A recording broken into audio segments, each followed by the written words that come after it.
আমরা মুসলিম উম্মাহ এক দাওয়াতি উম্মাহ। আমাদের কাজ আমরুল মারুফ ও নাহি আনিল মুনকার করা।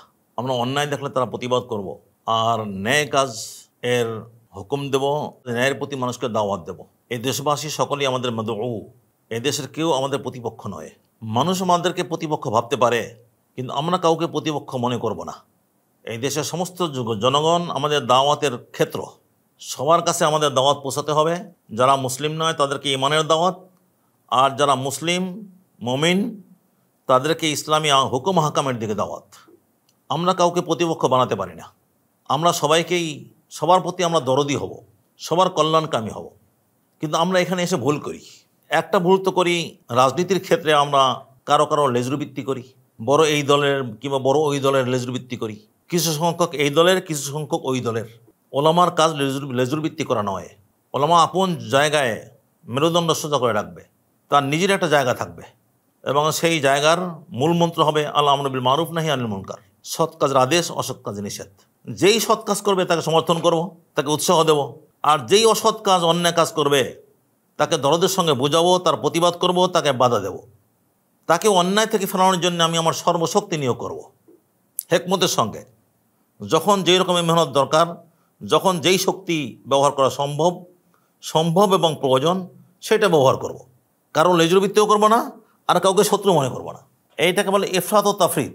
লেজুরবৃত্তি করা এইটা হলো তাফরিদ, শিথিলতা। আর কাউকে শত্রু বানানো এটা হলো ইফরাত, বাড়াবাড়ি। ওকাদালিকা জাআলনাকুম উম্মাতান ওয়াসাতা। আল্লাহ তাআলা এই জাতিকে মধ্যপন্থী উম্মত বানিয়েছেন। মাঝখানে থাকতে হবে। মাঝখান বলতে শরীয়তই হলো মাঝখানটা। এই দিনটাই হলো মাঝখানের দিন। এই দিন থেকে ডানে বামে গেলেই তার প্রান্তিকতা হবে। তাই লেজুরবৃত্তি করার প্রান্তিকতা এবং কাউকে শত্রু বানানোর প্রান্তিকতা। কাজে এমন কোনো পদক্ষেপ নেব না, এমন কোনো পদক্ষেপের সমর্থনও করব না যাতে এদেশের বৃহত্তর কোনো অংশ আমাদের শত্রু হয়ে যায়। যে আমাদের কাছে যাতে এদেশ এমন ভাগ না হয়ে যায় যে দেশের অর্ধেক আমার এবং অর্ধেক আমার পর, বরং সবাই আমার। হয়তো কেউ বুঝে আর কেউ বুঝে না, কেউ অবুঝ হতে পারে, কিন্তু সেই অবুঝের সঙ্গে আমি অবুঝপনা করব না।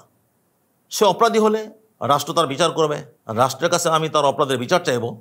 এমন নয় সেই ব্যক্তির সঙ্গে আরও বহুকে জড়িয়ে আমি একটা বিশাল অংশকে আমার শত্রু বানাবো। আমার মনটা অনেক বড় প্রশস্ত হতে হবে। আমি যদি দায়ী হয়ে থাকি, আমার মনটাকে অনেক বড় করতে হবে। নবী করিম সাল্লাল্লাহু আলাইহি ওয়াসাল্লাম তায়েফে কী করেছেন, তায়েফবাসী তার সঙ্গে কী আচরণ করেছে, আর তিনি তার জবাব কী দিয়েছেন। তিনি তো তাদের হেদায়েতেরই দোয়া করেছেন, তাদের হেদায়েতের ব্যাপারে তিনি আশাবাদী ছিলেন। আমরাও সেরকম আশাবাদী হব। আজ উম্মতের মধ্যে জাহালাত, অজ্ঞতা, দিন সম্পর্কে অজ্ঞতা প্রচণ্ড। নাম মুসলিম, কিন্তু সে ইসলাম জানে না। বিপুল সংখ্যক, বরং অধিকাংশ মানুষ এরকম। সে নিজেকে মুসলিম মুমিন মনে করে, কিন্তু সে ইসলাম কি, ইমান কি, সে জানে না। তা আমার তো কর্তব্য তাকে ইসলাম জানানো, ইসলামকে চেনানো।